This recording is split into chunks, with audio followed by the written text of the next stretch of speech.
Way out to the left.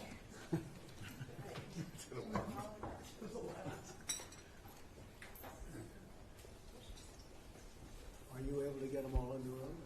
Yes, sir. Are you okay? Thank you very much. We've had a tremendous 6 months, and we've had a tremendous 2 weeks, which now is, I guess, 3 weeks. And we have a tremendous group of people here that have done a great, unified, beautiful job. I want, in particular, because of what she's gone through this last few days, done an incredible job. As you know, Christy, I'm going to ask you to say a few words about Texas. The first person there was first person I saw on television was you, actually. And you've worked great with the governor, who's terrific. And you might want to tell a little bit about the trials and tribulations, but we appreciate the job that you and everybody have done. You had people there as fast as anybody's ever seen. So really appreciate it. We all do. And maybe you could say a few words. Sure. Well, thank you, Mr. President. I want to thank you for your leadership. Texas is strong, and the people of Texas are incredibly strong. They've gone through something that is absolutely horrific, and it is heartbreaking to watch these families suffer the way that they are. As soon as this flash flooding event happened, you know, the governor has activated his emergency responders. Nim Kidd is his emergency management director, who is incredible, and has immediately worked with the local first responders to get help to individuals and get them evacuated, put requests into me. We deployed, sir, right away, as you know, because you and I were talking a lot during this time, the Coast Guard. We also had some assets out of Customs and Border Protection. Our board TAC teams went in and helped with rescues and clearing debris so that we could get roads open and people get the help that they need. I think when I got there the most, sir, that day, as soon as I arrived on site, was getting a briefing from all the emergency responders, was just how unified they were in focusing on the fact that we're there to save lives. They were there to rescue people, find people who were still alive, and to reunify them with their family members. We as a federal government don't manage these disasters. The state does. We come in and support them, and that's exactly what we did here in this situation. FEMA went to an enhanced level immediately, but as soon as you signed the major disaster declaration, we were able to get them resources and dollars right away, just like you envisioned, through state block grants to help them with cleanup. And we're still there in presence, and FEMA's been deployed, and we're cutting through the paperwork of the old FEMA, streamlining it much like your vision of how FEMA should operate, and it's been a much better response to help these families get through this terrible situation. We still are looking for people. We're still looking for a lot of little girls and other family members that were camping along that river, and they will continue until they find every single person, and we will continue to help them and assist in that. I was surprised when I got there at the camp that day, right after this happened, the parents that were there, the parents that were looking for their children and picking up their daughter's stuffed animals out of the mud and finding their daughter's shoe that might be laying in the cabin, and just hugging and comforting people matters a lot. I'm extremely grateful for God's hand in that whole situation, because hundreds and hundreds and hundreds of people were saved. And this is a time for all of us in this country to remember that we were created to serve each other. God created us to take care of each other. And that when we do that, we are happier, we are more fulfilled, and we can walk alongside people on their worst day and help them get through it and come out the other side, knowing that we can continue to live a life that God has purposed for us. So they're grateful for you. Several times the day after the flooding, you and Melania were on the phone with me, and I want to thank you for that.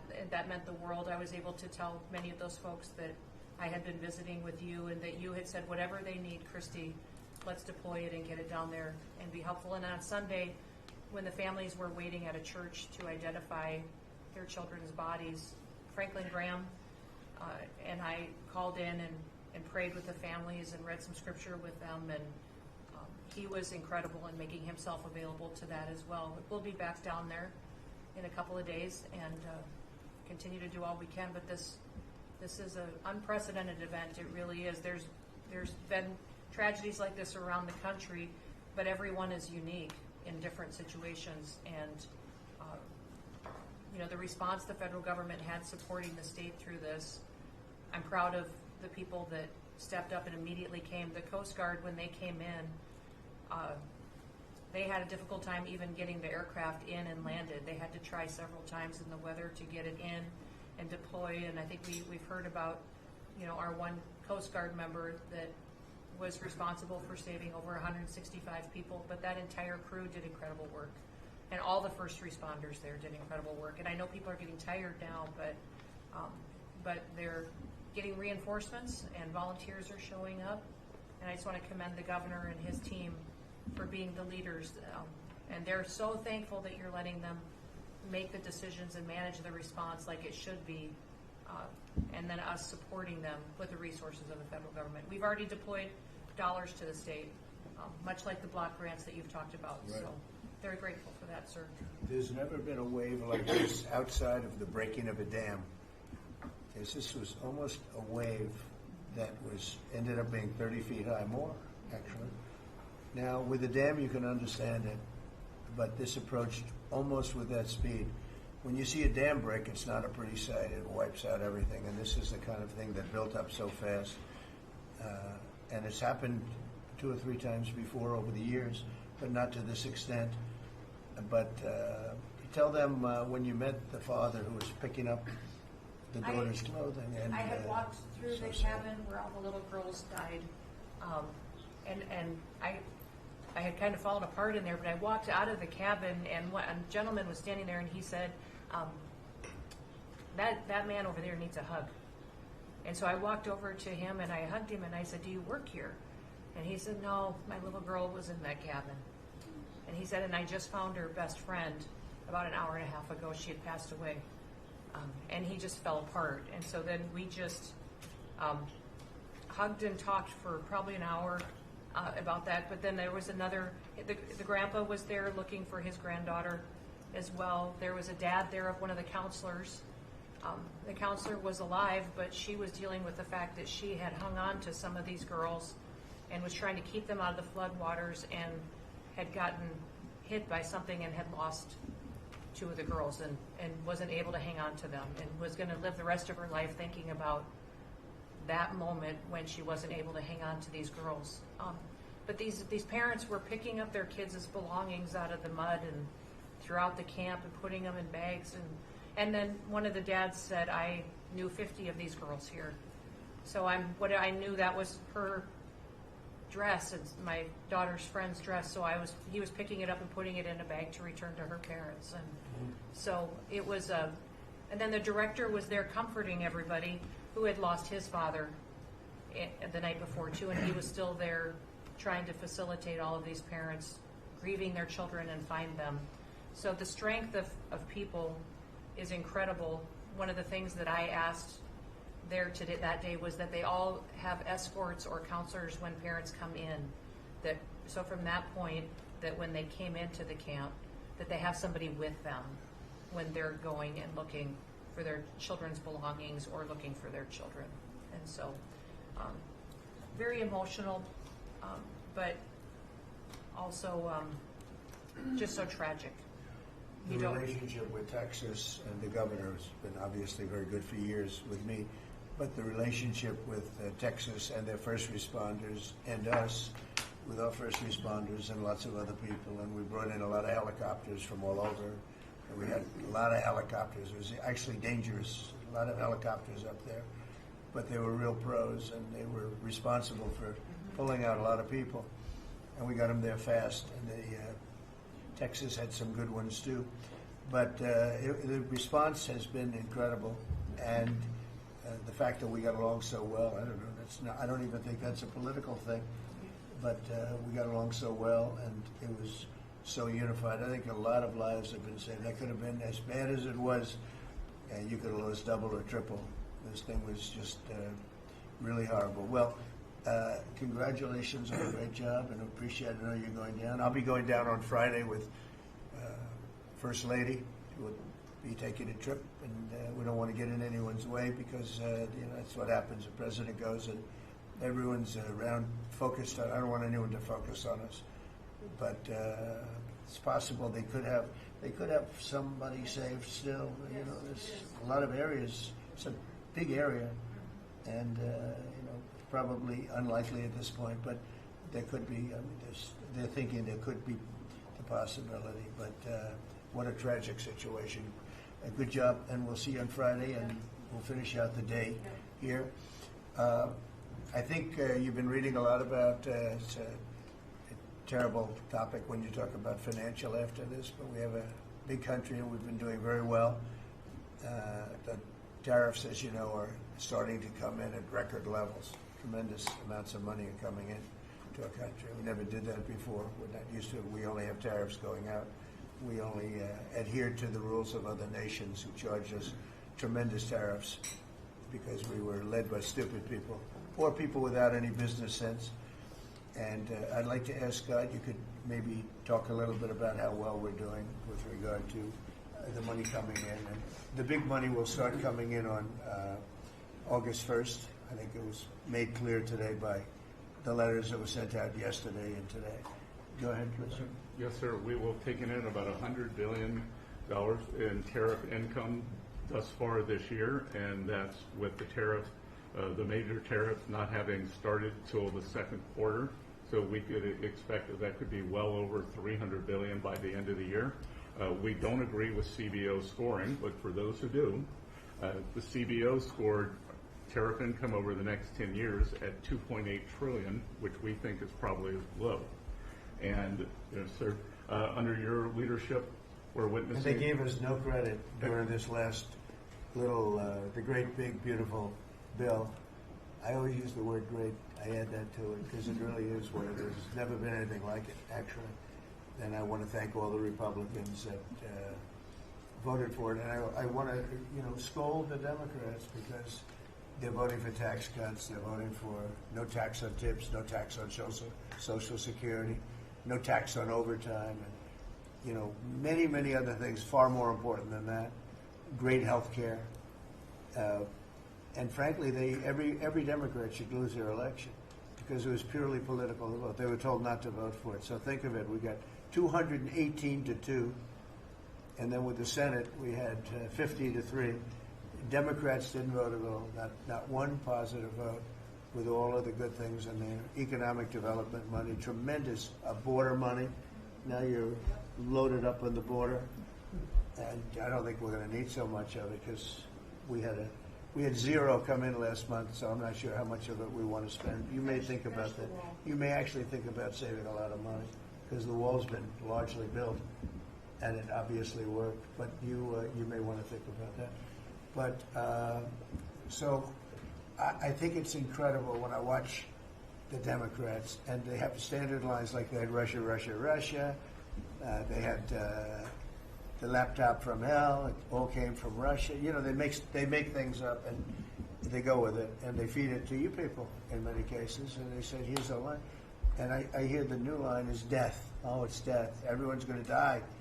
It's nothing to do with that. In fact, we're saving our country. Death is from allowing 25 million people into our country, of which 3 or 4 are stone-cold, hard criminals. 11,888 are murderers, many of them committing more than one murder. That's death, and the Democrats did that. Joe Biden did that by allowing people to come in here just totally unchecked, unvetted, open borders, open borders. The whole world was dumped into our country from prisons, from gangs, from mental institutions. We have many people walking the streets, walking in areas that we don't know anything about, that came out of insane asylums. They released their the insane asylum population into our country, and it's amazing the job that you and Tom Homan are doing, by the way, on that.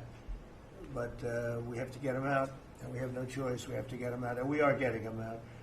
And so Pete, do you want to tell them about our great military and how well we did with respect to the bombers and the B-2? When we had the pilots here 2 days ago, and they were incredible people. Go ahead. Yes, sir.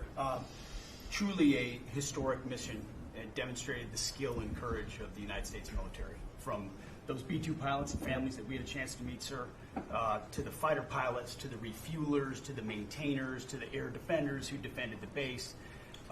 What was demonstrated on the world stage was American military might and capability. And it wasn't just Fordo and Esfahan and Natanz that took notice in Iran. It was the rest of the world, that we have a decisive commander-in-chief willing to use these capabilities, which are the best in the world. As the president pointed out, no one else could have done what America did there on that night, and everyone took notice of that. With the One Big Beautiful Bill, sir, we've got $150 billion additional to invest in Golden Dome and all the other weapon systems, the stockpiles and shipbuilding priorities of yours. Another month, another historic recruiting bump. It's not just the Army and the Marine Corps anymore, it's the Navy, the Air Force, and the Space Force, all historically ahead of where they've ever been. So historic spirit inside the military. We had a chance to be at NATO, Marco and I, and see how the world responds to us saying it's time for you to shoulder the burden and take the lead for your continent. That only happens with President Trump leading. And we're proud to be a part of what's going on at the border, sir, with now a fourth national defense area where we're helping get to that number 0 in securing the border. But that mission, Operation Midnight Hammer, re-established deterrence. It reversed what happened in Afghanistan. You saw the debacle of what Biden allowed to happen in Afghanistan and what that did to our image. President Trump said, with Operation Midnight Hammer, we're reestablishing American leadership and deterrence, and we're proud to be a part of it, sir. And our so-called enemies were watching. They watched every minute of it. They watched. There was very few people that weren't watching, actually, but they watched every minute. It was a perfect military performance, the likes of which we haven't seen in a long time. I mean, if you compare that to the same country, the hostages from years ago, Jimmy Carter, it was unfortunate for Jimmy Carter. He was a nice man, but with the helicopters going down, the sandstorms, the prisoners that got captured, then the election and the prisoners and Reagan and all the problems. It was nothing but problems. And that was a failure. And ours was not only the pilots. I mean, those machines flew for 37 straight hours. They didn't stop. They went skedaddle. You know the word skedaddle? It means skedaddle. They dropped the bombs, and somebody said, skedaddle. Let's get the hell out of here. And every bomb hit its mark and hit it incredibly. And as you know, the Atomic Energy Commission said it's gone. That place is gone. We had a lot of fake reporting, mostly from CNN, where the scammer a writer for CNN, who should be fired, by the way, she was involved with the 51 fake intelligence agents, if you remember that. She did that story, created a story out of it. She created a story out of the laptop from hell, saying it came from Russia, but it actually came from Hunter Biden's bedroom, or worse. Just a scammer, and she's still at CNN, which is pretty amazing. But we'll ask you a question about her. But they came up with this concept that maybe the attack wasn't that good. And I saw it happen right after the attack. I saw this person on CNN. I like to watch the enemy. You learn from the enemy. And I watch because you have to know where they're coming from. And I watched her say, Anderson, I'm hearing stories that maybe they didn't hit their target. Maybe it wasn't that good a hit. And they were hearing stories. The next day it was a little more, and the next day a little more. After 3-4 days, she was saying, I don't know. I don't think it was that. Except by that time, everybody knew it was hit perfectly. The evidence is in the planes. The pilots are the best evidence. But they actually came out of their plane because they were here the other day, and they said, it was so sad. We did such a good job. We flew into very dangerous airspace. I'll never forget, we were in the Situation Room, and they said they have entered Iranian airspace, and everyone took a deep breath because they had more missiles pointed at them, but the equipment is so good, it's stealth, way up in the air, and it was stealth, and they went right through that, and they by the time they found out they were there, they were already gone. That was the word skedaddle, get the hell out of here. But they were right in the most dangerous airspace in the world, and they took those big, beautiful, very fast, they're unbelievable planes. I mean, they become really beautiful works of art. I always thought they sort of were cool, but now they look better than just cool, don't they? Huh? But they dropped the loads, and literally they would hit. If you look at this table from here to there, they had a half a refrigerator door is the way to best explain it. Take a refrigerator door, average size, cut it in half. That was their target. They hit every single one. Then we had 30 missiles, Tomahawk, shot from submarines 300 miles away. Every one of them hit their target. It was a perfect mission. Then they came back, almost 37 hours. Every plane worked perfectly. The mechanics were here too. I said, you got to get the mechanics here. We didn't have any problems. If you remember, they had a lot of problems with the helicopters, but they did fly through a dust storm, which they shouldn't have done. Sometimes you say, let's go back and try it on a nicer day.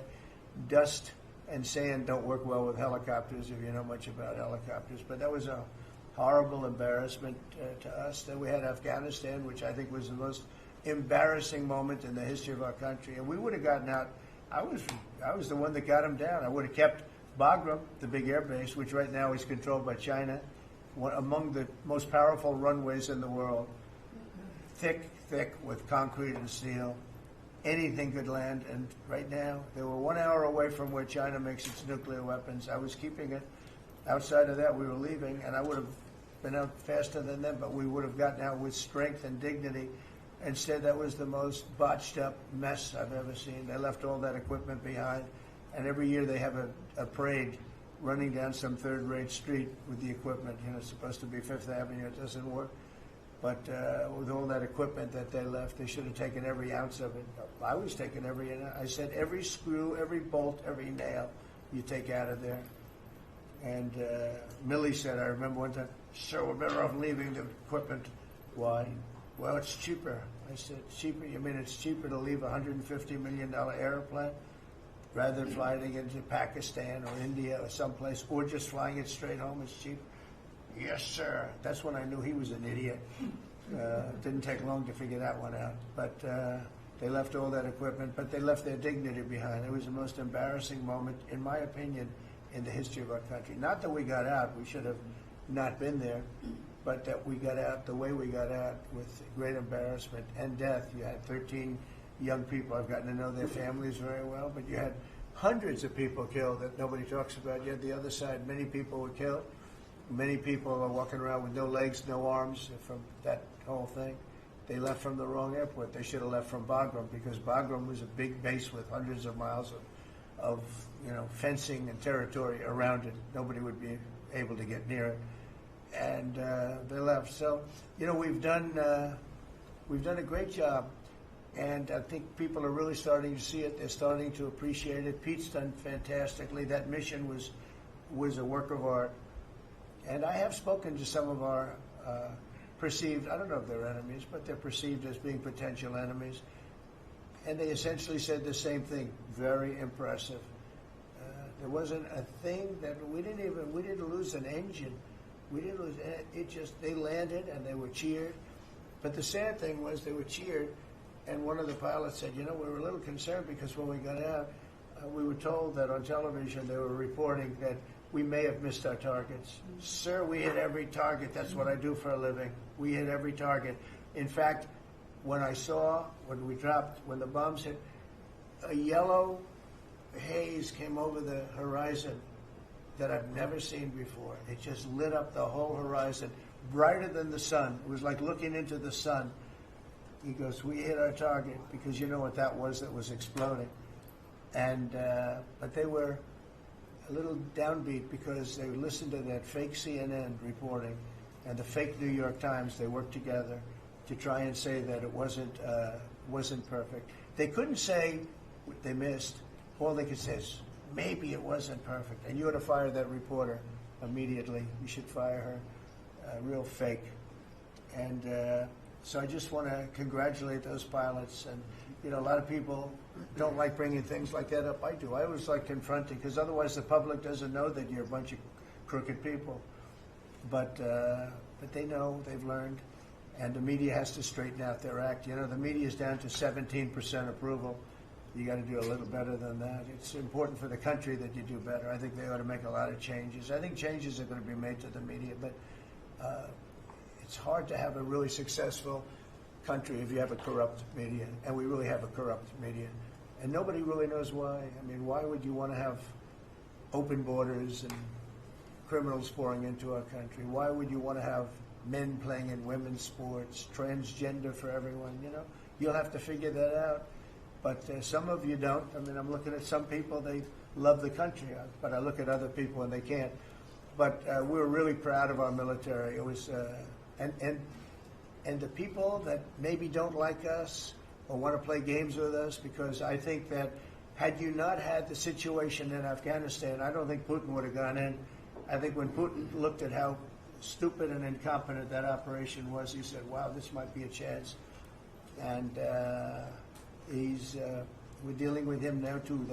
We're not happy with Putin. I'm not happy with Putin.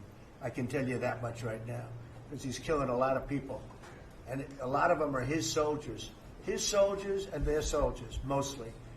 And it's now up to 7,000 a week. And I'm not happy with Putin. Okay, any questions? Yes. Yes, sir. You just said that you're not happy with Vladimir Putin. Is there anything that you plan to do to act on that feeling of Well, I unhappiness? wouldn't be telling you. Don't we want to have a little surprise? You know, one of the things we did with the attack is that, and you asked that question, I didn't mean to be rude, but I'm in a rude because I'm looking at some of these crooked people up here, so I'm rude, but your question was asked very nicely. But one of the things we did is we went over every fact. We wanted to get every fact straight. We wanted to have the distance straight, the number of pilots straight. Everything had to be correct, because we want to be, this was a very important mission. If we failed on this mission, it was beyond the war that, you know, obviously we had with Iran and Israel, a lot of hatred, a lot of years and years of hatred, centuries of hatred. People have never seen anything like it. So we wanted to be correct with all our facts. So, you know, what I was doing is just asking, it would be great if the media would be correct with their facts. That's all we ask for. So, go ahead. So finish it up. Oh, yes. Just sort of turning back to Russia. If there's anything that you would signal about your displeasure with them. Well, look, I'm very unhappy with them. There's no reason for this. It's turned out to be tougher, but it's only tougher. And I will say the Ukrainians were brave, but we gave them the best equipment ever made. We gave them the anti-tank busters that knocked out tanks. I mean, you just aim them in the direction of the tank and the tank is gone. We gave them missiles, the latest and the greatest. They were able to shoot down a lot of things that would have normally wiped out.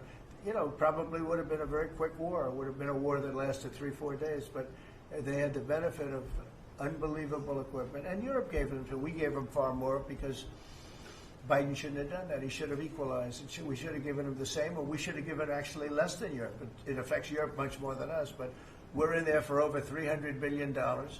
Europe's in there for over $100 billion. But still, Europe gave a lot.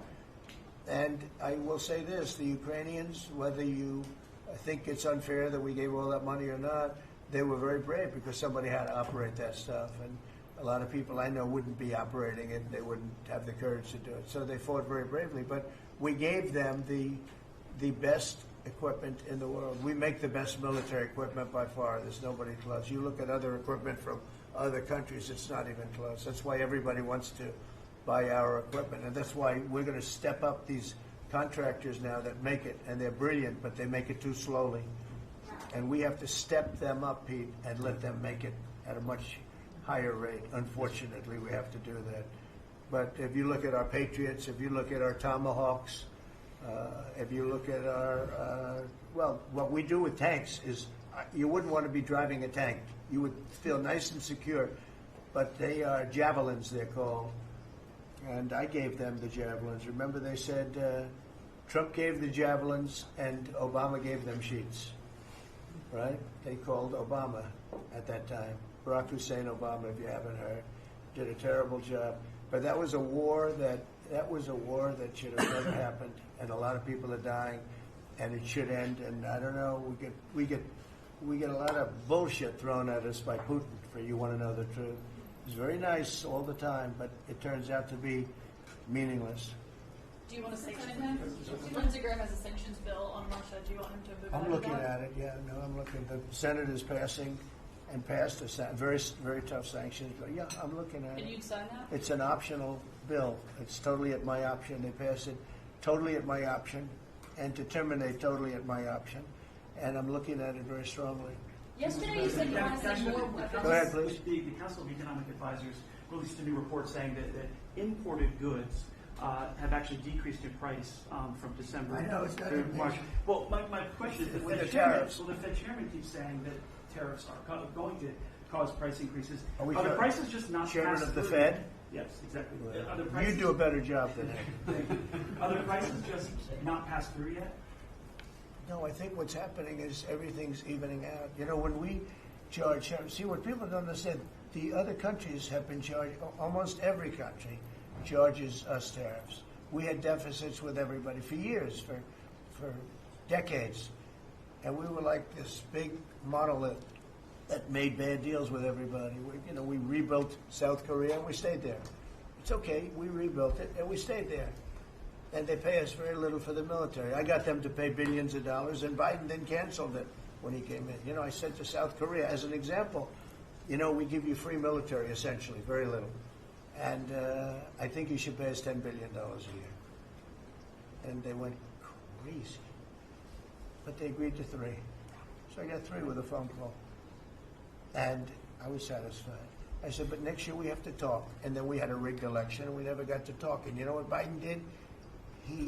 They probably went to him and they said, listen, Trump treated us terribly, and we shouldn't be paying anything, and he cut it down to nothing.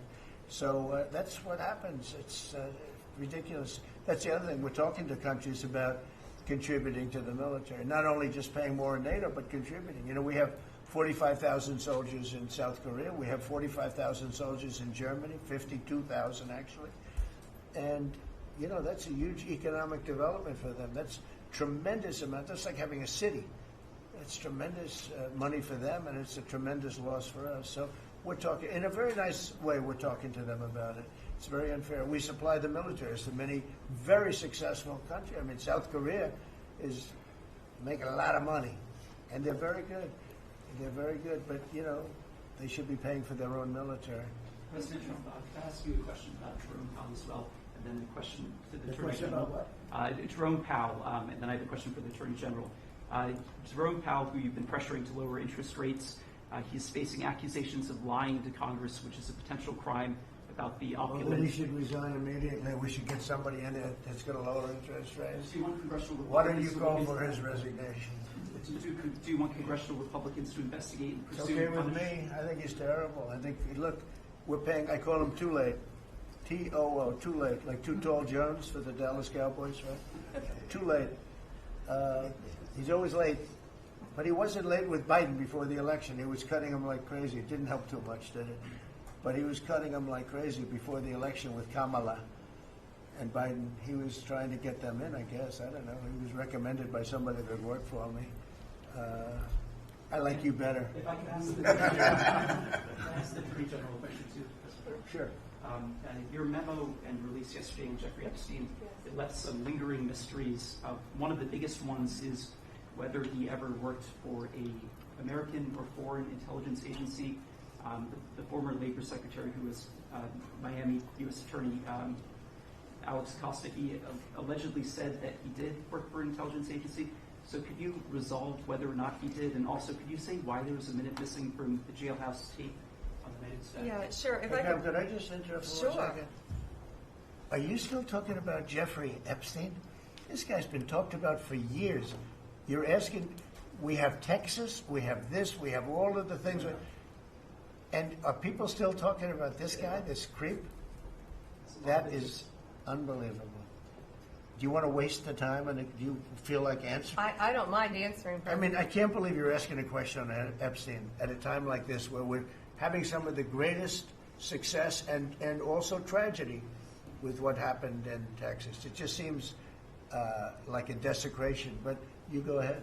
Sure. First, to back up on that, in February, I did an interview on Fox, and it's been getting a lot of attention because I was asked a question about the client list, and my response was, it's sitting on my desk to be reviewed, meaning the file, along with the JFK, MLK files as well. That's what I meant by that.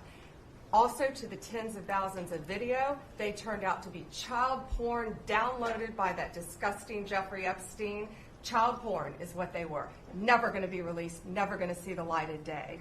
To him being an agent, I have no knowledge about that. We can get back to you on that. And the minute missing from the video, we released the video showing definitively the video was not conclusive, but the evidence prior to it was showing he committed suicide.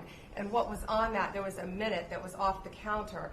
And what we learned from Bureau of Prisons was every night, they redo that video. It's old, from like 1999. So every night the video is reset, and every night should have the same minute missing. So we're looking for that video to release that as well, showing that a minute is missing every night. And that's it on Epstein. Mr. President, on the tariffs again, on August 1st, you've said is the deadline. What incentives do countries have to negotiate? It seems that deadline keeps moving. It was April 2nd, now it's... We didn't move, no. It's always been August 1st, that's when we're paying. A statement was put out today, and I put it out just to make it clear. It wasn't a change, it was August 1st.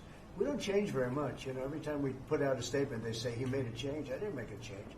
Clarification, maybe. No, August 1st they pay. And everybody pays. Everybody has to pay. And the incentive is that they have the right to deal in the United States. If they don't want to, they don't have to pay, and they don't have to deal here. But if they want to buy and make a lot of money and sell in the United States, they have to do that. If you go back and look at some of the good presidents, our country was the wealthiest, proportionately the wealthiest, from 1870 to 1913. It was an all-tariff country. We didn't have income tax. That came in in 1913. We had tariffs. And we had so much money we didn't know what to do with it. We had, we had a couple of presidents that were very, very strong.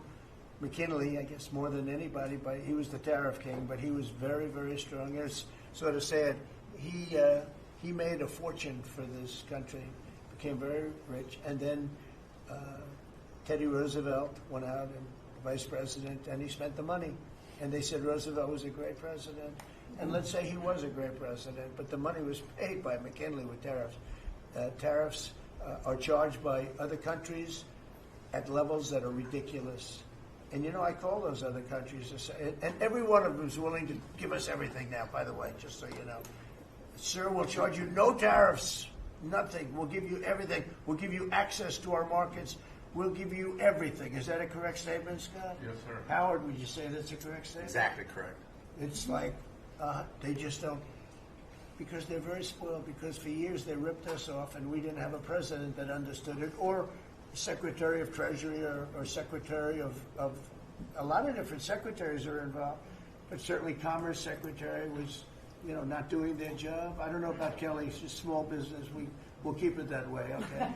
Her small business is bigger than almost all big businesses when you add it all up.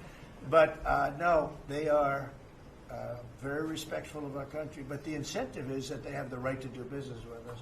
Without that, they don't have the right to do business. And that would be okay, too. Will there be a flurry of deals? Will we hear in the next 24 hours? Will we hear a flurry of deals?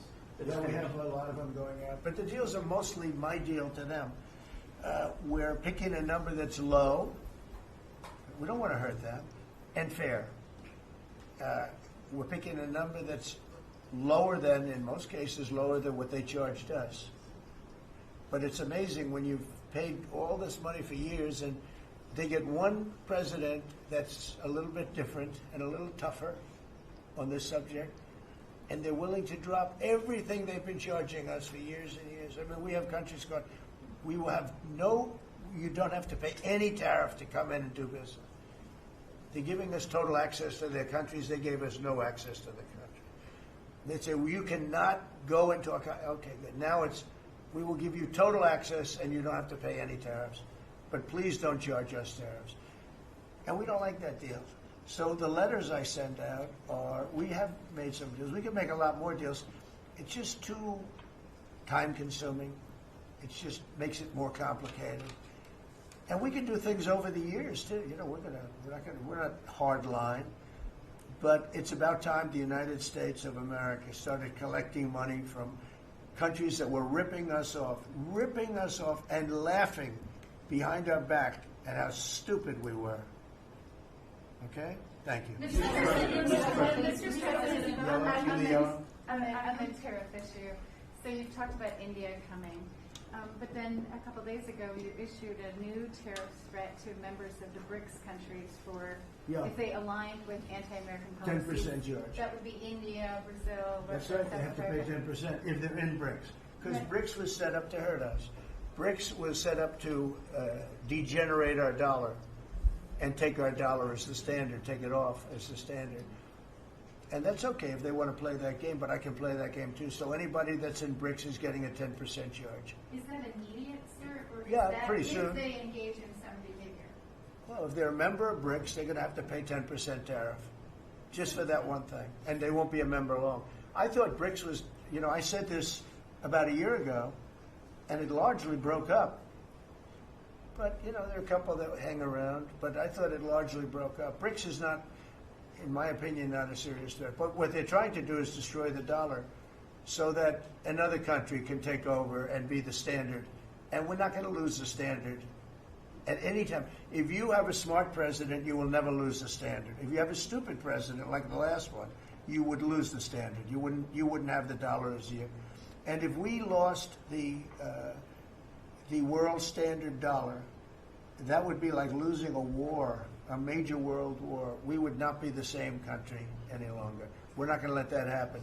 The dollar, you ever hear the expression, dollar is king? The dollar is king. We're going to keep it that way, okay? And I'm just saying, if people want to challenge it, they can, but they're going to have to pay a big price. And I don't think any of them are willing to pay that price. Thank you, Mr. President. Are you optimistic about reaching the tariff deal with the European Union soon?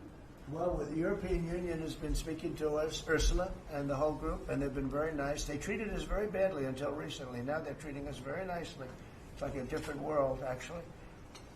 They've treated us very badly. They were among the toughest to deal with. Actually, in many respects, they were much worse than China. Look at what they do to our companies. They sue Apple.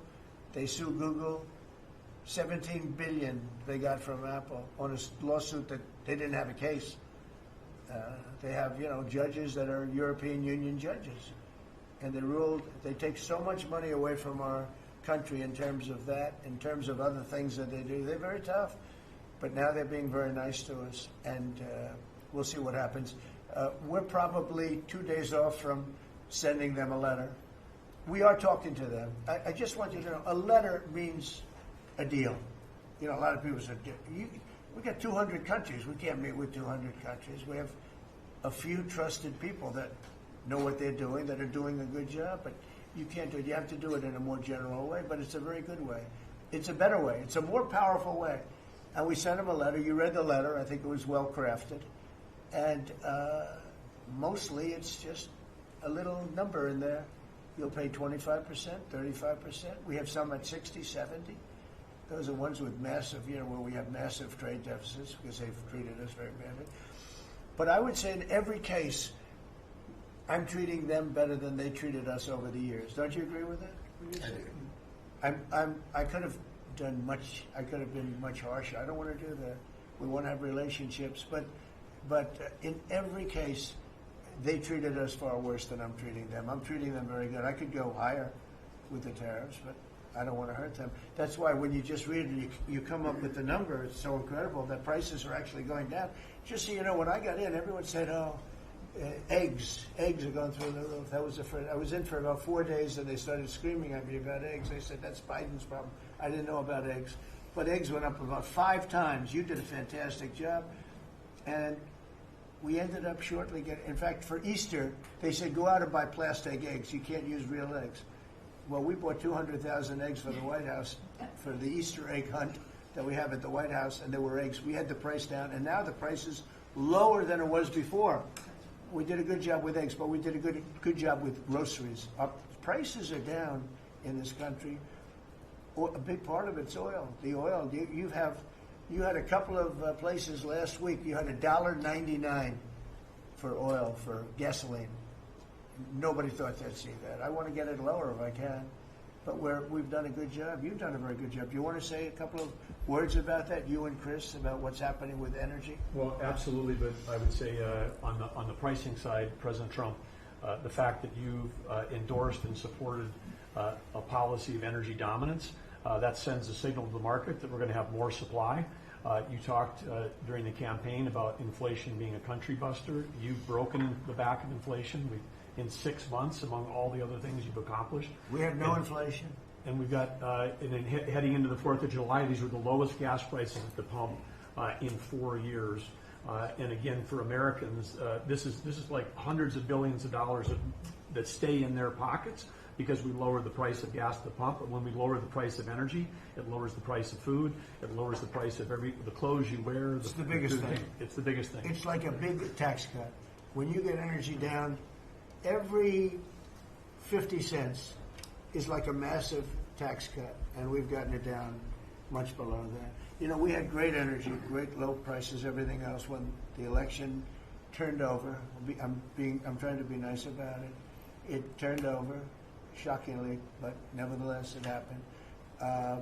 Energy started going up, and it went up really bad, and then he went back to the Trump policy. The problem was they didn't know how to do that, and he lost it. He lost that sucker. That big sucker was out of control, and his energy prices went way up, and that's what caused it. But it was also stupid spending. They spent money like, they used to use the term drunken sailors, but I won't use that term. Although it is very descriptive, I won't use that term. I refuse to use it. But they spent money at levels that nobody had ever seen before, and trillions and trillions of dollars wasted on the Green New Scam. Greatest scam in the history of our country, other than maybe Russia, that might have been. But the Green New Scam was the single greatest scam in the history of our country, and continues to be, but it's weakened badly. It's hobbling along because people are they're finally getting it.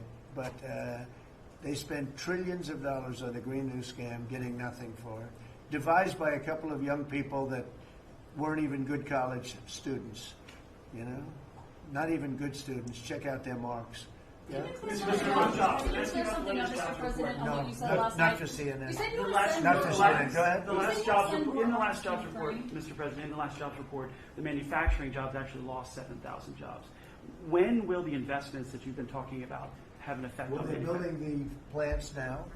About 7 have started. We're going to have hundreds started within a short period of time. Lee Zeldin, who may be the most important man in this room, I'm sorry, but he's the one that gets the permits. He's the one that has to get the permits for the plants and the factories, and permits that used to take 5 years, he's getting in record-setting times. AI, we're leading China a lot in AI, and if we go with this, you know, I'm allowing the plants to build their own electric. I'm allowing them to become an electric utility, so they can produce their own electricity, because we need double to be successful with AI, which is the biggest thing now. We need double the electricity that we have, which is hard to believe. We need even more than that.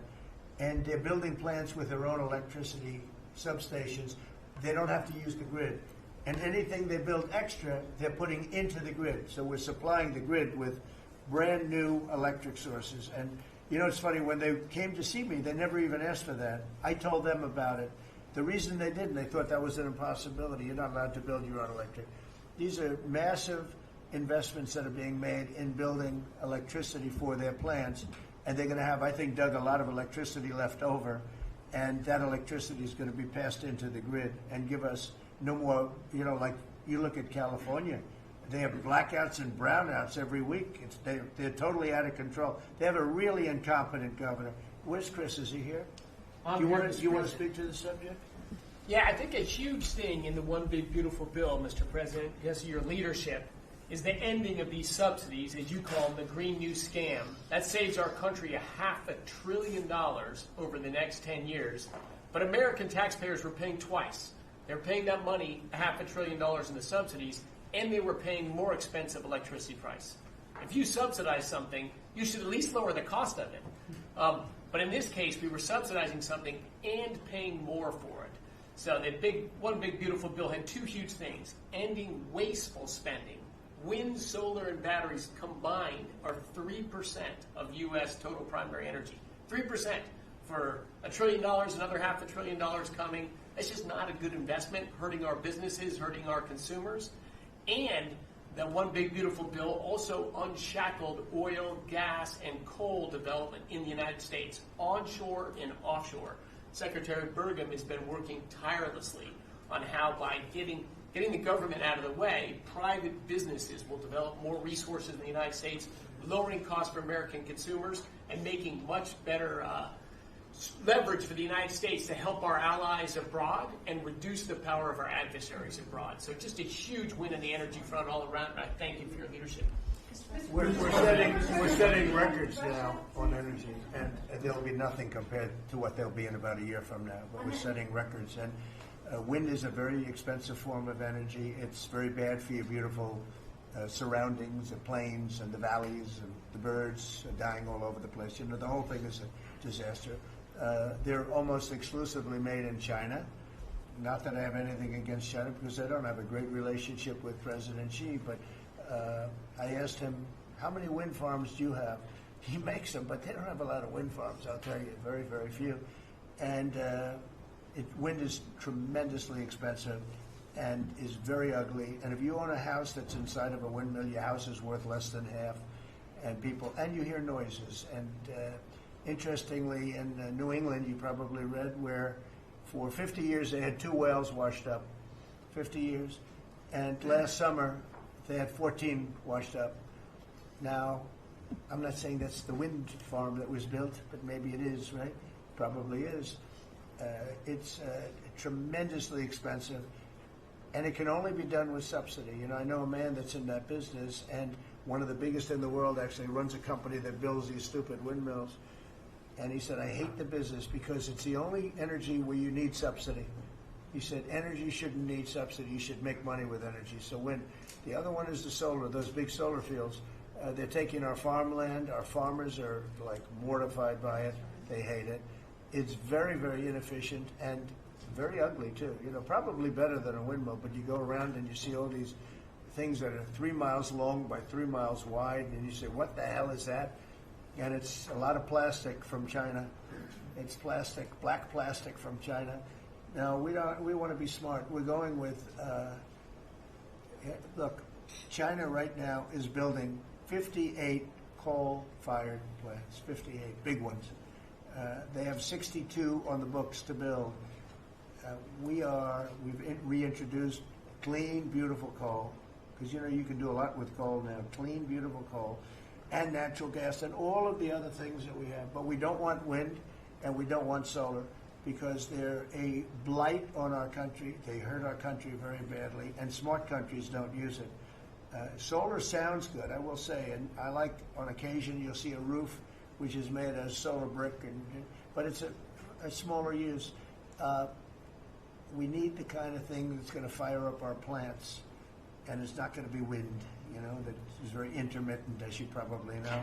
But they've spent a fortune. They've spent trillions of dollars on this stuff. And I'll just give you one other story. A friend of mine is a very successful guy. He went back to see his mother in Minnesota. Hadn't seen her in a long time.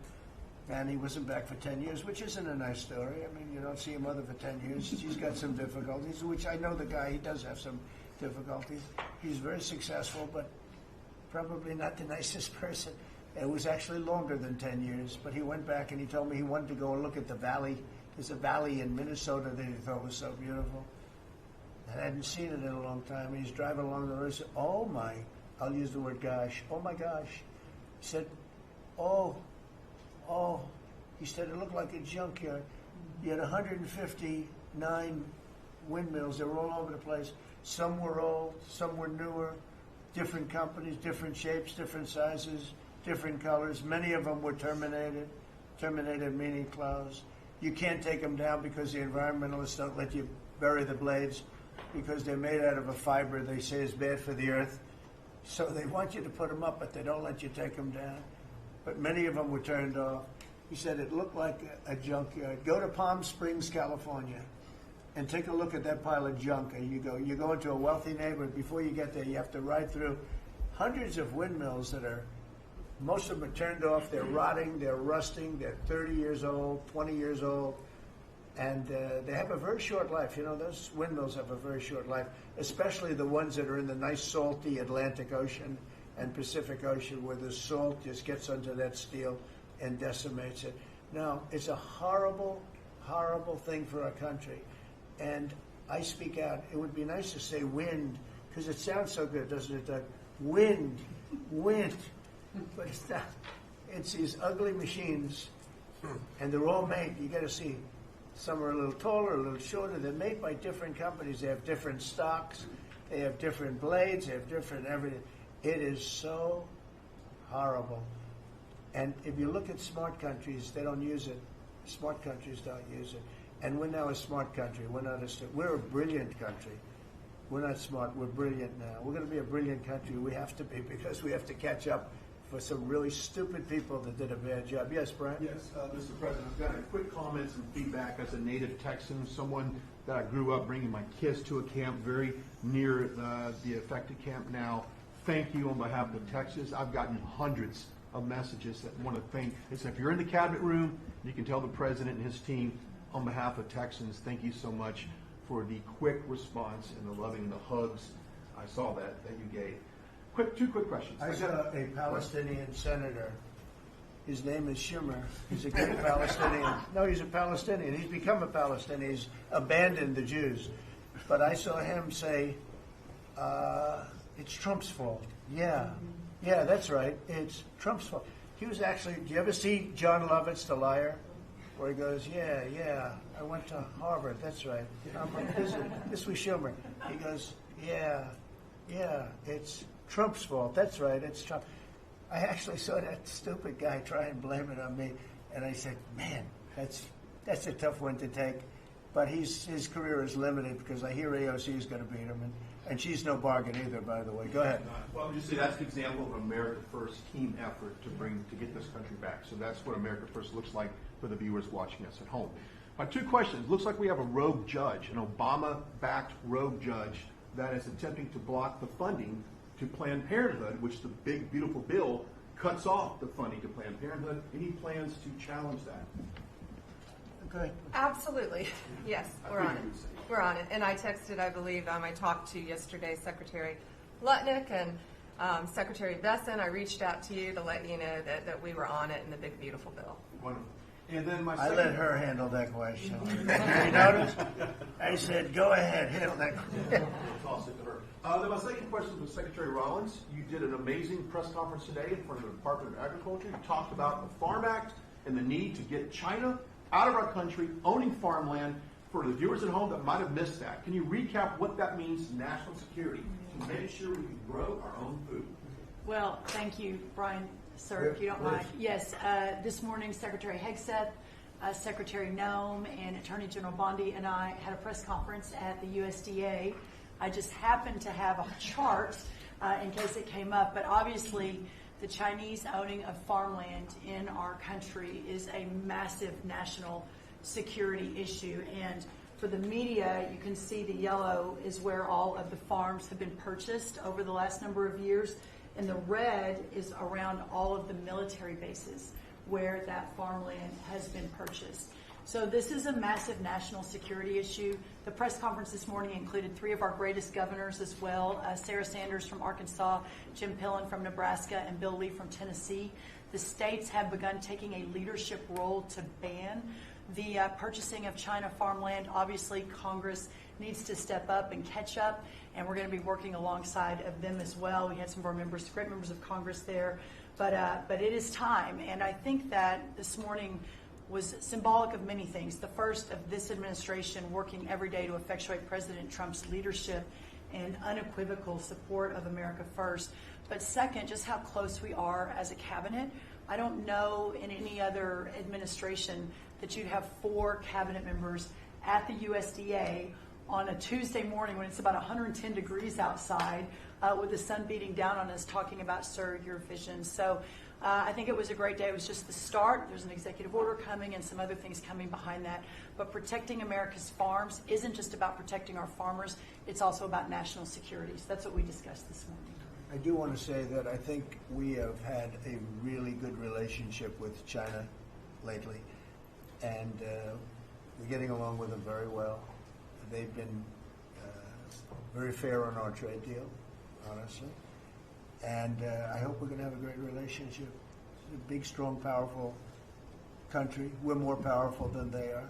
We have much better military equipment than they do, but we are getting along with them very well. I'm getting along with President Xi very well. We speak often. And with all of that being said, and I understand what you're saying, but I think we're getting along with China very well. Mr. President, we have sent more weapons to Ukraine, as you said last night. Last week, the Pentagon paused some shipments of weapons to Ukraine. Did you approve of that pause? We want to put defensive weapons because Putin is not treating human beings right. He's killing too many people. So we're sending some defensive weapons to Ukraine, and I've approved that. So who ordered the pause last week? I don't know. Why don't you tell me? I think that's a question for the Go ahead. Mr. Yeah. President, on immigration, the Secretary, the Agriculture Secretary, did say this morning that undocumented workers would not be covered by any amnesty who are working on farms. You had said maybe that the ISA folks won't go after those folks on farms.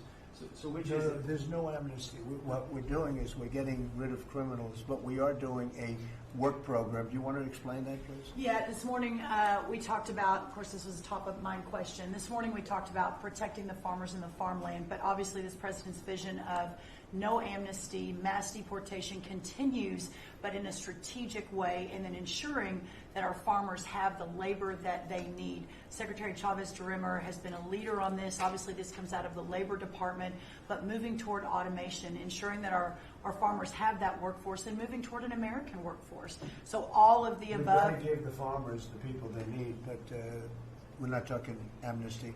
Laura, do you want to say something about Yeah, thank you, Mr. President. On this, thank you, Secretary Rollins, how important this is never to displace the American worker. What the Department of Labor is doing is focusing on what the law entails now, being more modernized, more streamlining, to work through the H programs. We're going to have a concierge approach to that, where we have developed a new office to answer the need of our farmers and ranchers and producers, and not to displace the American worker and fall within the law now, and that does not include an amnesty program at all. And we've seen that working, and we'll continue to have that roll out. On the other topics that we've somewhat talked about, the jobs numbers, Mr. President, 4 months in a row we've seen those jobs numbers increase. That's an exciting time for our manufacturers. That was asked earlier.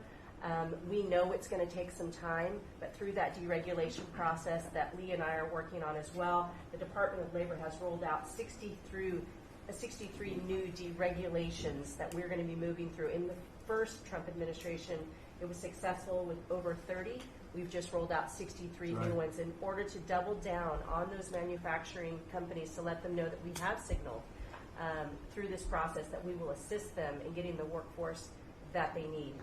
It's an exciting time. That one big, beautiful bill, that was the signal to my former colleagues in Congress to get this done. It's been an important time. I spent time on the ground visiting 7 states in 9 days prior to that bill being passed, because it was the most pro-worker piece of legislation that we will ever see really in this country right now. No tax on tips, no tax on overtime, no tax on Social Security. That matters to the American worker, because we don't want to take their money and give it back. We want them to keep more of their hard-earned dollars in their pockets currently, and that's what they're excited about. And as I move forward with this tariff talks, I heard a company, orthopedic company in Indiana, say to me, for the first time since you have taken office, Mr. President, their increase in their bottom line by 8% since these tariff talks have happened. Not one company has said the president is not doing a good job. These tariff talks are working. They're feeling it on the ground. The media has told a false story, because what's happening on the ground is positive, and that's what we're seeing in these jobs numbers. So I really, through the Department of Labor, to come in behind all the secretaries and build this workforce is going to be key to the American worker. So thank you for what everybody did this last week. The One Big Beautiful Bill is a doubling down of this, and we're going to see these workers start to grow. And that apprenticeship program is going to be working. That's We'll right. have that It's gonna million be- apprentices across the We, as you know, we're building plants all over the country now, which you weren't building any plants 4 years ago. You weren't building anything. But those plants, when they open up, it's going to be, you'll see numbers like you haven't seen ever. I don't think in history you'll never see numbers like what we're going to see in the very near future. Many of them are building the plants. Some are just starting right now. You know, it's a brand new administration. But, and they wouldn't be here except for two things. November 5th, the election, and the tariffs. And frankly, I guess the election was more important because of the tariffs. I mean, another person wouldn't have done this. But they're coming in because of the tariffs. They have to, they're not going to pay 25, 30, 40, 50%, 70 and 100%. And we'll be announcing something very soon on pharmaceuticals. We're going to give people about a year and a half to come in, and after that they're going to be tariffed if they have to bring the pharmaceuticals into the country, the drugs and other things into the country. They're going to be tariffed at a very, very high rate, like 200%. We'll give them a certain period of time to get their act together. But they were all here now. They all left. They went to other places because we allowed people that sat in this room allowed it to happen. And I don't allow it to happen. The people in this room don't allow it to happen. So we're going to be announcing pharmaceuticals, chips, and various couple of other things, you know, big ones. We did steel, as you know, they're 50%. We did aluminum, 50%. Lumber just came out. Why don't you announce copper? We did cars. And now, today we're doing copper. Copper, what would that tariff be on? The section tariff? I believe the tariff on copper, we're going to make it 50%. 50%. Any breakthroughs on See, I'm glad he didn't question it. I sort of thought, what would that be? A quick one. I didn't have much time, but he agreed with me. That's why he's ours. Any breakthroughs on Gaza with the Prime Minister, and there's reports that you're meeting with Netanyahu again tonight. Is that Yeah, accurate? I am. He's going to come over again tonight. We're talking about Gaza, mostly Gaza right now. It's he's been very unfairly treated. I think what they've done to him in Israel is very unfair, having to do with this trial. You know, he's a wartime prime minister, had an unbelievable outcome, and I think he's been treated very unfairly. But he's coming over later. We're going to be talking about, I would say, almost exclusively Gaza. We got to get that solved. Gaza is a tragic. It's a tragedy. It's a tragedy. And he wants to get it solved, and I want to get it solved, and I think the other side wants to get it solved. Steve, could you talk on that, please? We're in proximity talks now, and we had 4 issues, and now we're down to 1 after 2 days of proximity talks. So we are hopeful that by the end of this week, we will have an agreement that will bring us into a 60-day ceasefire. 10 live hostages will be released. 9 deceased will be released. We're meeting at the President's direction with all the hostage families to let them know, and we think that this will lead to a lasting peace in Gaza. And you're doing a good job. It's a tough one. It's a tough one. A lot of hate, you know, it's long-term hate, but we think we're going to have it solved pretty soon, hopefully with a real solution, a solution that's going to be holding up. And can I follow up? This is, I think, the first cabinet meeting since Elon Musk has not been a special government employee, not here anymore. He's now saying he's going to create a third political party. Are you worried about the impact that could have? No, I think it'll help us. It'll probably help. Third parties have always been good for me. I don't know about Republicans, but for me. Are you second guessing any of the cuts that DOJ made? Since you just No. striking it as off Look, the rails? look, the other day? we cut hundreds of billions of dollars with those. We could have done it differently. I would have done it differently a little bit, maybe, but it was something that we saved a lot of money. You could always second guess. I guess some of the people in this room maybe would have done it slightly differently, and some would have done it exactly the way it was done.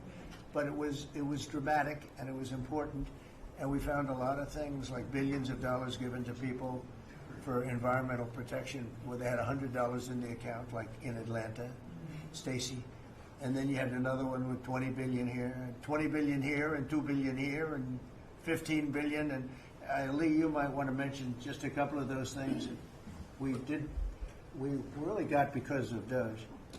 At the Trump EPA, the one big beautiful bill was filled with many big beautiful wins for the taxpayer. It delivered a sledgehammer to the Green New scam.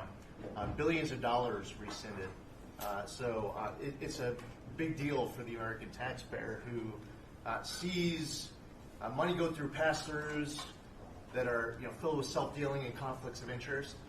They see unqualified recipients. They see reduced agency oversight, and they want accountability with their tax dollars, and they got it. In the example of the Stacey Abrams connected NGO, they received $100 in 2023. They got $2 billion in 2024. They had to complete training on how to develop a budget that was put into their grant agreement. They, out of nowhere, started paying a CEO $800,000, a COO $450,000, 22 people making over 150 grand. Out of nowhere, this is tax dollars. So money go through pass-throughs, through other pass-throughs, through other pass-throughs, and we lose oversight over it. And you see that it's going to former Biden officials, it's going to former Obama officials, it's going to Democratic donors. And we're not here saying we want to take money from a left-wing NGO and give it to a right-wing NGO. We want to give it back to the taxpayer. This is about us being good stewards of American tax dollars without any apology or regret. That's why President Trump was elected last November, because there were a whole lot of people who maybe they hadn't voted Republican in a long time. Maybe they didn't even vote for President Trump the first time around in 2016, but they're regretting that vote from 2016, and they were making it right in 2024. So the One Big Beautiful Bill gave us the tools to rescind billions of dollars more. We're seeing hundreds of thousands of dollars that'll get wasted per electric vehicle as an example of this money that was going through it. They gave $50 million to a group called Climate Justice Alliance. They say that climate justice runs through a free Palestine. The Biden EPA gave $50 million to a group that says the climate justice runs through a free Palestine. We say that you're going to spend $1 in the name of remediating an environmental issue, then spend $1 on remediating an environmental issue. We say that we can protect the environment and grow the economy. We want to help grow more baseload power in this country. So why is it that it took this long for this team to get assembled, to be able to fix the mess that we inherited? But gosh, we love showing up at our jobs every single day, first thing in the morning, because all day long we get things done for the American taxpayer. And Congress did its part last week by passing One Big Beautiful Bill to deliver this accountability and to cut off the Green New scam. So maybe it's a bad day for Stacey Abrams. Maybe it's a bad day for all those well-connected Democrats getting paid off. But you know what? God bless America. Because at the end of the day, President Trump is here, J.D. Vance is here, and the greatest cabinet ever assembled to deliver that much-needed and highly demanded accountability. That was a very good answer.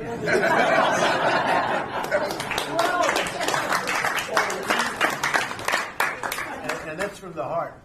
That's from the heart. On Ukraine, the Ukrainians have asked the International Court to go after Russia for using toxic chemicals in the fight. Germany and Germany and the Netherlands have intelligence saying that. What does U.S. intelligence believe, and what do you believe about the use of chemical weapons? And would you agree that that's the case from the court? Well, I'd ask John maybe to discuss it if you'd like, John. Well, Mr. President, obviously chemical weapons, if it's documented in its use, it's illegal. It's against all international laws of armed conflict and treaties. And obviously I can't share in this room with this audience the intelligence that I can share with you privately, but obviously you're not going to stand or allow for any violations of international law by anyone. That's right. Thank you. Could I ask Sean to Department of Transportation, Sean Duffy, former great congressman, very popular, decided to go out and make a couple of bucks. He made a lot. Then he got bored with that, though. He likes serving people better, the people. And could I ask you to just discuss a very important subject to me, and that's the modernization of our equipment at airports so that planes aren't crashing into each other and bad things don't happen. It should have been done many years ago. We were going to do it, and then the election precluded that, unfortunately. But We're doing it now. Could you tell them where we are? Yeah, if I could start with Newark. You guys all covered what happened in Newark. We had outages for a couple of 30-second outages a couple months ago. We have, in 2 months, Mr. President, it's historic speed, laid new fiber lines for communication and tested those in the next month. So those new lines for the Philly Tracon that controls the Newark airspace, they're up and running. Lightning fast speed. June was the most on-time June ever in the history of Newark for air travel. So that's going incredibly well.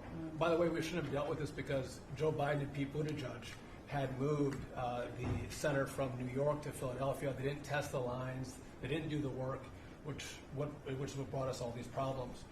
But in the big beautiful bill, we got $12.5 billion. This is a historic investment in air traffic control. And so what the money is going to allow us to do is move from copper to fiber all over the country. So new copper lines. We think we can do that in 1.5 to 2 years. We have radar that dates back to the 1950s, some of it from the 60s and 70s. We get brand new radar across the country as well. We have some infrastructure money to build TRACONs and centers, the en route centers that control the traffic across the country. So this is a massive new start to rebuild air traffic control. And again, this is dilapidated. Americans think that their government takes care of them and makes the investments that are necessary to make the country work. And for 30, 40 years, the investments weren't made. And so under your leadership and direction, we are making those investments. And per your direction, right now we are interviewing what we could call a general contractor or an integrator. One company to manage. It's a massive project. The FAA is not qualified to manage this kind of a project. So we are now going through the process of finding who that one company will be to manage the whole project. We'll interview those companies together and make that selection.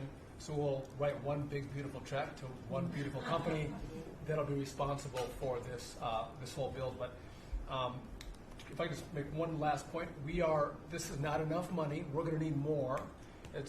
But this is a massive new start. The biggest investment. We'll need some more money on top of it, but a great start from the big, beautiful. It's a starter. It was very important to us. And just to cover that, there have been accidents, and my pilots, I would often hear them say, "Oh, good," and they would use a different system, a different country to land in New York. They'd use the radar and other things from a different country. I said, "What's that?" He says, "Oh, our system is so bad." And I knew that. We were all set to start. And Buttigieg came in, and what they did was so crazy because they hooked it copper into fiber, into steel, they had all different systems. They had hundreds and hundreds of contractors, different contractors for different airports. They spent billions of dollars, and they made the system worse because you can't hook copper into fiber. It doesn't work that way. You just can't do it. It's not doable, but they tried to do it.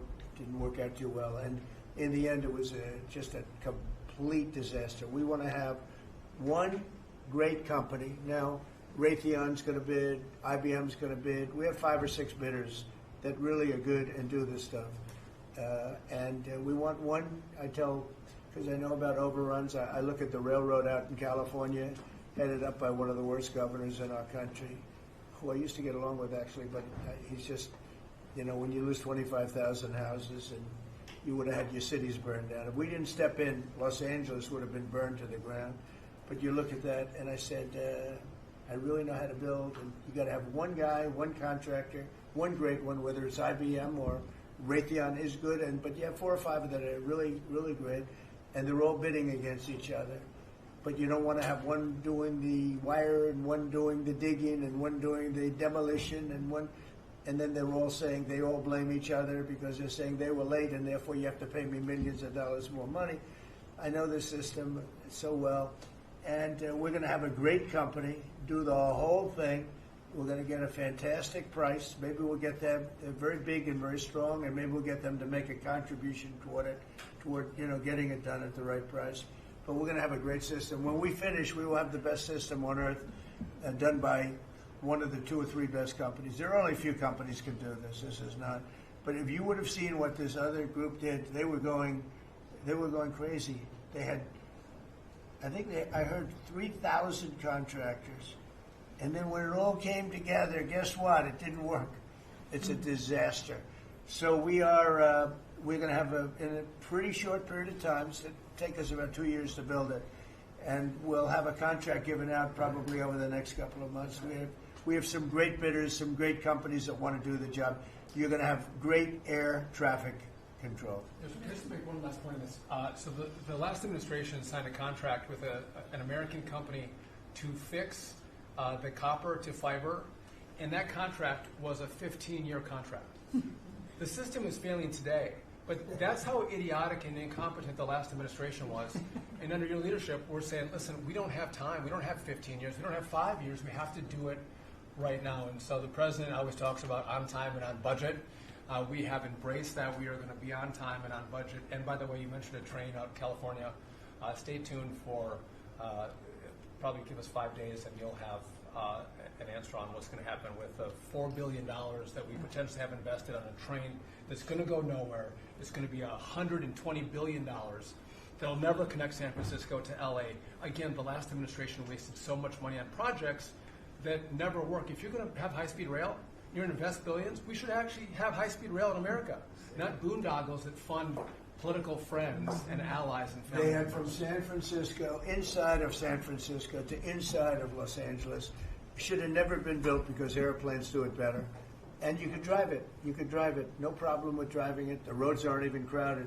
So they were going to do this. Somebody's idea. Somebody got paid off a lot of money, and they started it.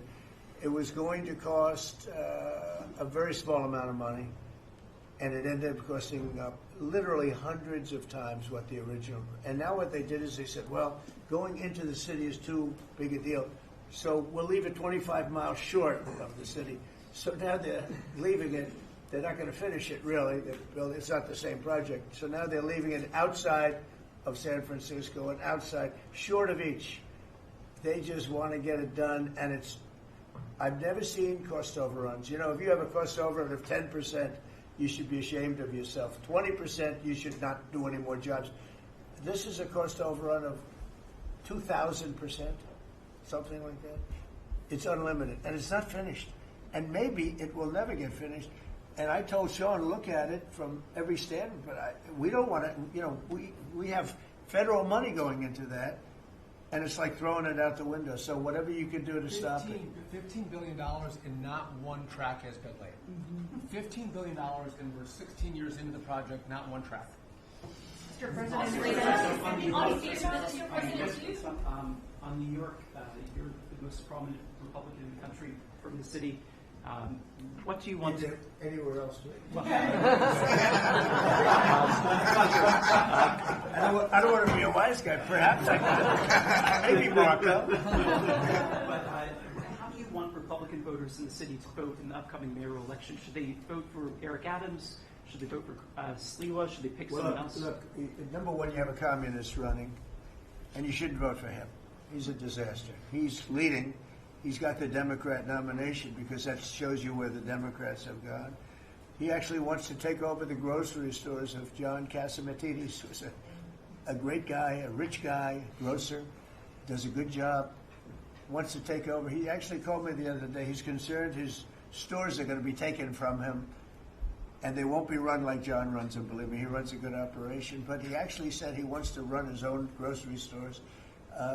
No, this is a man who's not very capable, in my opinion, other than he's got a good line of bullshit, and he's convinced them to go with him. Now, as you know, Cuomo, who does have capability, is running, but he got knocked out, and now they're running as you have Eric Adams, the current mayor, you have Cuomo, and you have Curtis Sliwa. And Curtis runs every 4 years. He seems to be a fixture on the running scale. But you know, it's I'm not getting involved. But I can tell you this: I used to say we will not ever be a socialist country, right? Well, I'll say it again: we're not going to have. If a communist gets elected to run New York, it can never be the same. But we have tremendous power at the White House to run places when we have to. We could run D.C. I mean, we're looking at D.C. We don't want crime in D.C. We want the city to run well. Susie Wiles is working very closely with the mayor, and they're doing all right. I mean, in the sense that we would run it so good, it would be run so proper, we'd get the best person to run it. The crime would be down to a minimal, would be much less. And, you know, we're thinking about doing it, to be honest with you. We want a capital that's run flawlessly, and it wouldn't be hard for us to do it. And we've had a good relationship with the mayor, and we're testing it to see if it works. But New York City will run properly. We're going to bring New York back. I love New York. You know, I loved New York for a long time. Then we had a bunch of crooked people in there. You have an attorney general who's a total stone cold crook, New York State, Letitia James, a total crook.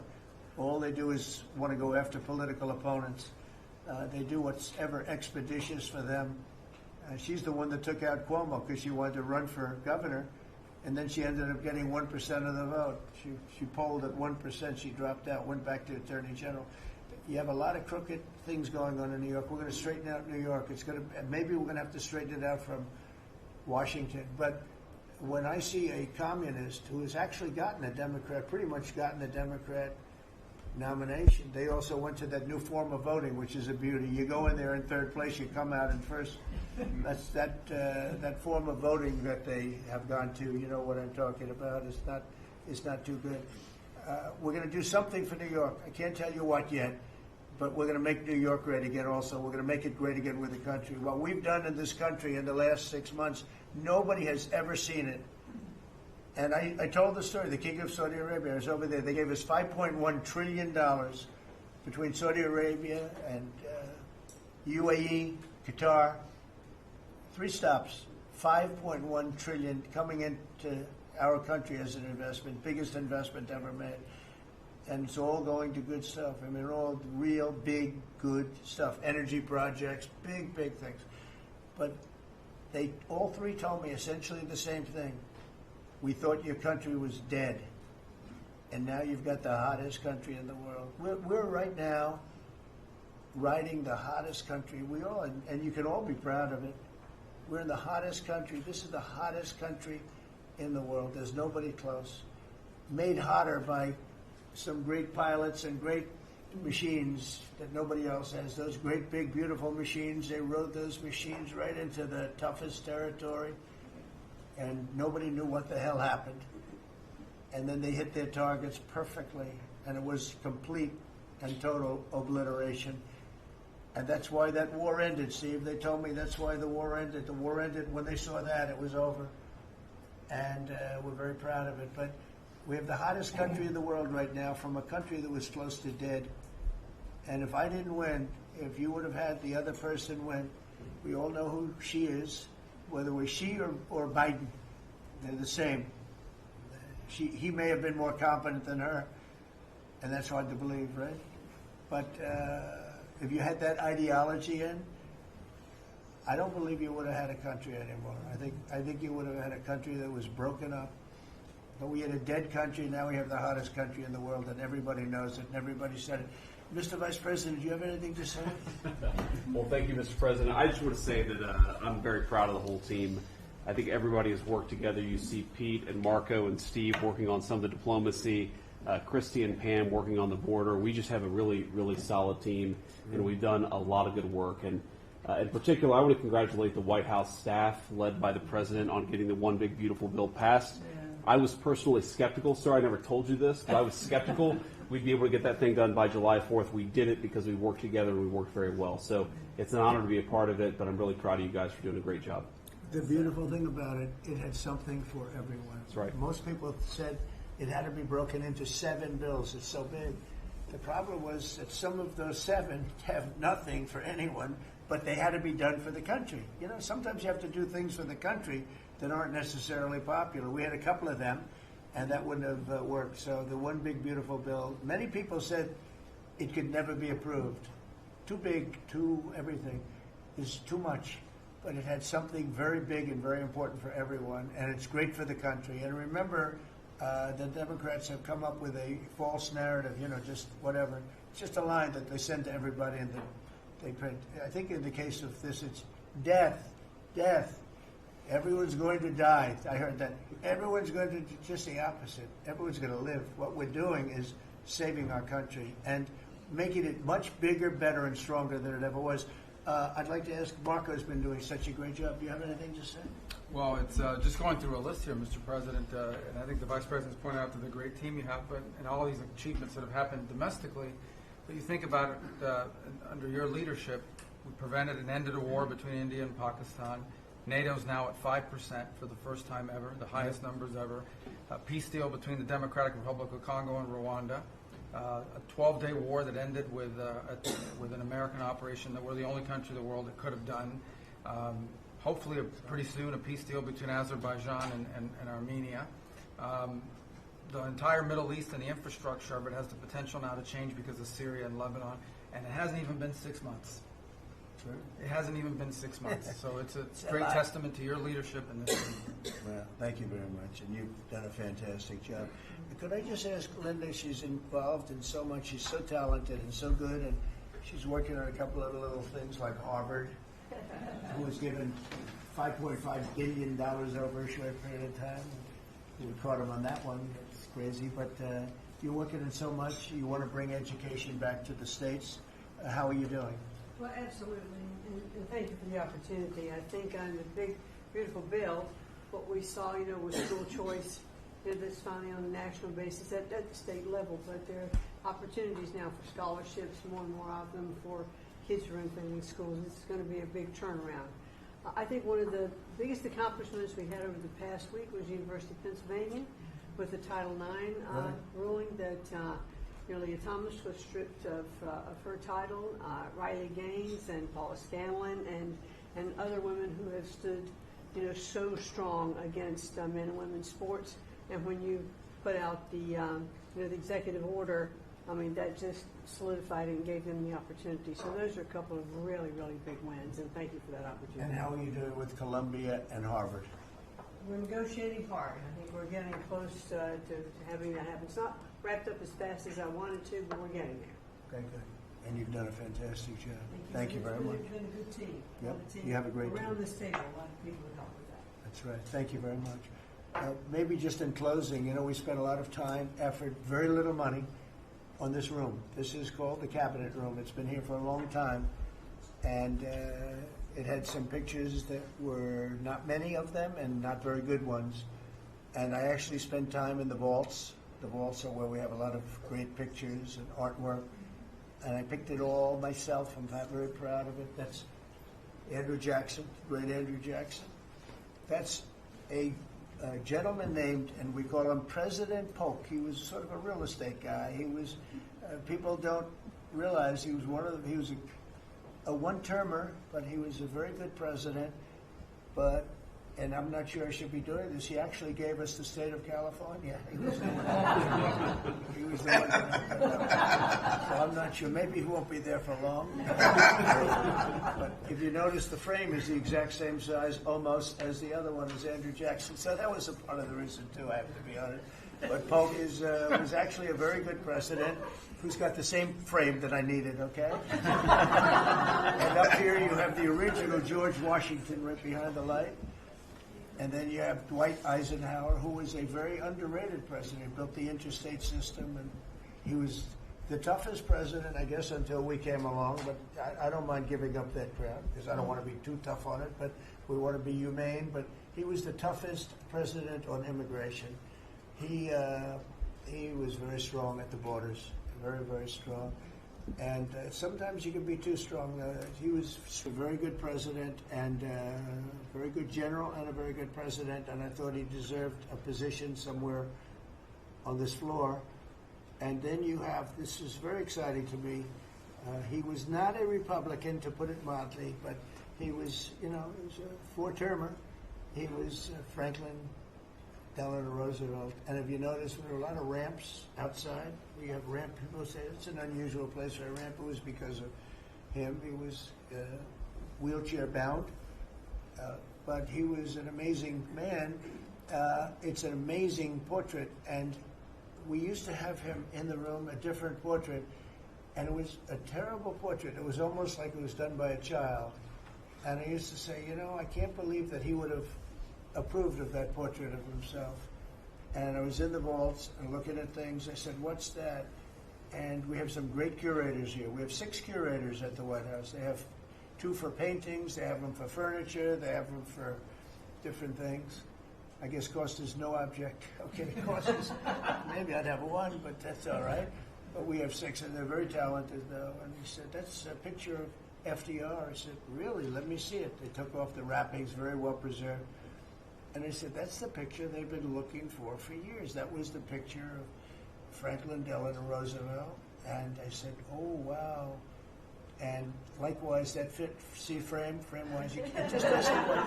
It doesn't work if you have, I want to be nice, but it doesn't work if you have a big frame, a little frame, but it's like perfection. I'm a perfectionist. The mirror was down in the vaults also. I said, where is this from? And it's a very old, very storied mirror, beautiful. We put that up. And then over there is Honest Abe Lincoln. And that picture was in his bedroom. And we thought that this would be a very important place because this is where wars are ended. I'm not going to say wars are declared. I'm going to say wars are ended, okay? We'll be positive. And that's the picture of Abe Lincoln from his bedroom, sat in the bedroom for many, many years. That was his favorite picture of himself. And the Lincoln bedroom's very famous. You remember when they were the first occupants of the White House, 1800. And John Quincy Adams, Mrs. Adams, they were the first occupants. So we have them looking at each other, and in between their stare is Abraham Lincoln trying to make peace.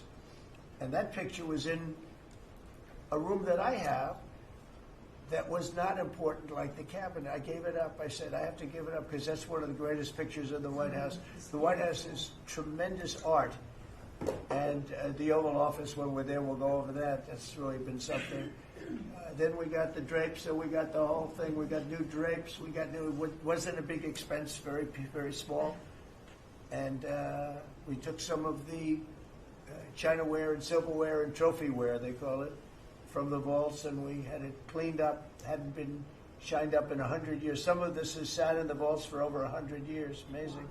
Over 100 years. Many of the pictures that were put up in the Oval Office as an example, those two as an example. So he was president. They moved in 1800, and he won the election, I believe, in November of 1800, John Quincy Adams. And we thought that would be, he was considered to be a good president, and he was the first occupant of the White House, so it sort of made sense. And I love the frame of those pictures. Look at those frames, you know? I'm a frame person. Sometimes I like frames more than I like the pictures. And we have the flags of the Marines, and Space Force now has its own flag. I'm very proud of Space Force, but the Army, Navy, Air Force, Marines, Space Force, the whole thing. And Coast Guard is right there. You never forget the Coast Guard. They do a great job. So we have the flags throughout the office. And it's really become quite a beautiful place. I don't want to tell this, Marco pointed it out. I was going to leave the clock. So as president, you have the power. If I go into the State Department or Department of Commerce or Treasury, if I see anything that I like, I'm allowed to take it. Do you believe this? So I'm in Marco's. I see this gorgeous clock, grandfather clock, and there it is. I said, Marco. He didn't know about it. I had to read him the rule and regulation. I said, Marco, I love this clock. Look at it. It's beautiful. He said, what clock? I said, the clock that's in the other room is incredible, and nobody gets to see it there. Marco, I tried to talk him into it first, and it sort of worked, and then I had to use a little more. I said, I'd love to take that clock out and put it in the cabinet room. He said, no, are you serious? I said, Marco, I have the right to do it, Marco. And he said, all right, what the hell? So that's his contribution to the cabinet room. But it's, by the way, it's an incredible clock. And, you know, it's an important room. So you may see it again. Maybe we'll move it back someday. Anyway, so that's pretty much it. But it really is great.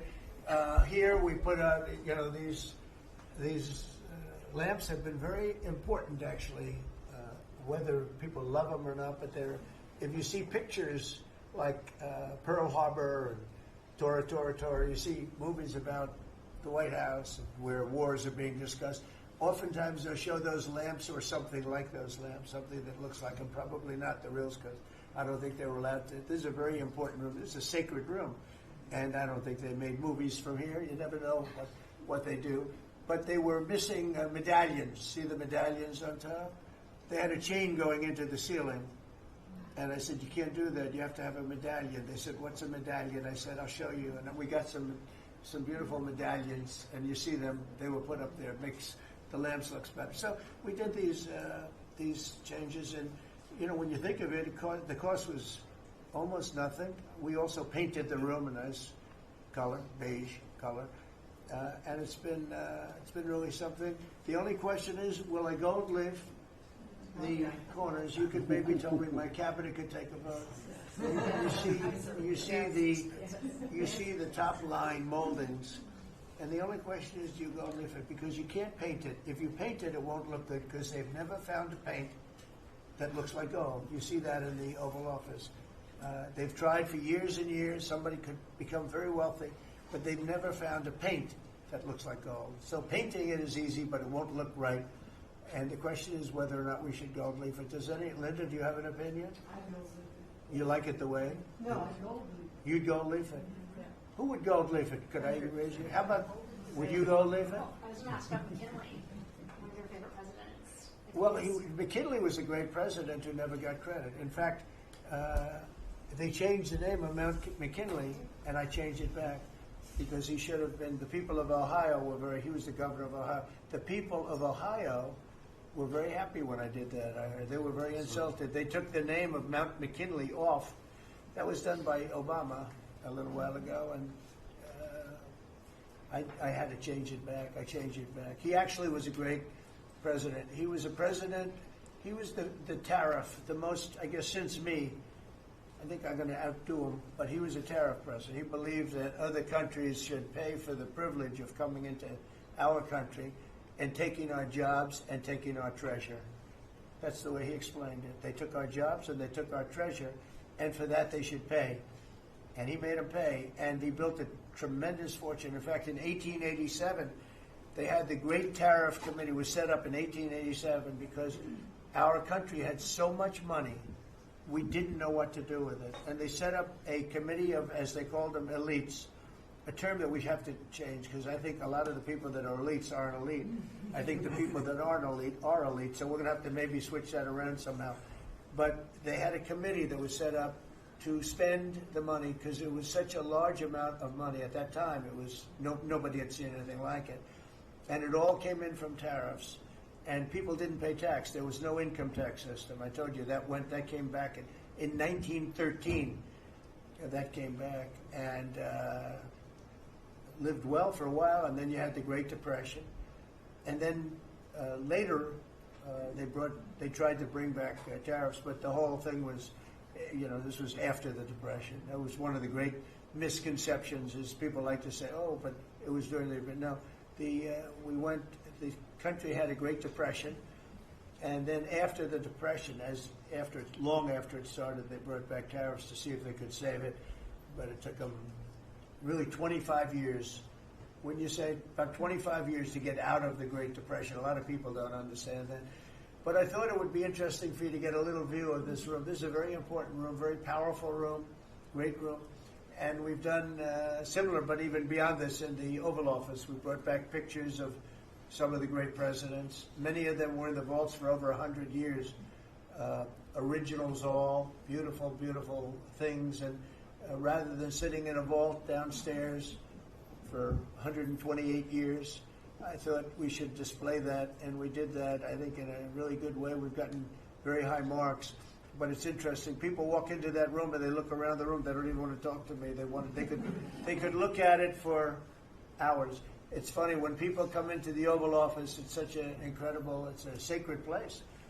When people come into the Oval from the biggest people in the world, presidents, prime ministers, kings, queens, one case at least, queens, and the biggest business people in the world. They walk into that office and. They always say there's no place like this in the whole world in terms of the power, I mean, it's beautiful and all, but there are other beautiful offices. You have businessmen that have offices that are, full floors of office buildings, floor-to-ceiling glass, and they walk in there and they say, there's no place like this anywhere in the world. There's no place. And, it's what it represents maybe more than the physicality of the room itself. So it's an honor to have you all, media. It's an honor to have you. I just want to say we have a fantastic cabinet. Every one of them is a star in my book. And if they're not, I'll let you know about it. I don't know. I'll throw them to the wolves. I'll throw them to the wolves in 2 seconds because our country comes first, right? But I just want to thank you all for being here. It's been a lot of fun. Thank you very much, everybody. Thank you. Thank you, press. Thank you, press. I'll tell you some other time. Thank you. Yeah, I will. Are we talking about next week or later? I'm going to go. I'll be going to the game. Yeah. I'm going to deliver it. I have it in my office. You're right. You're giving it up? Thank you.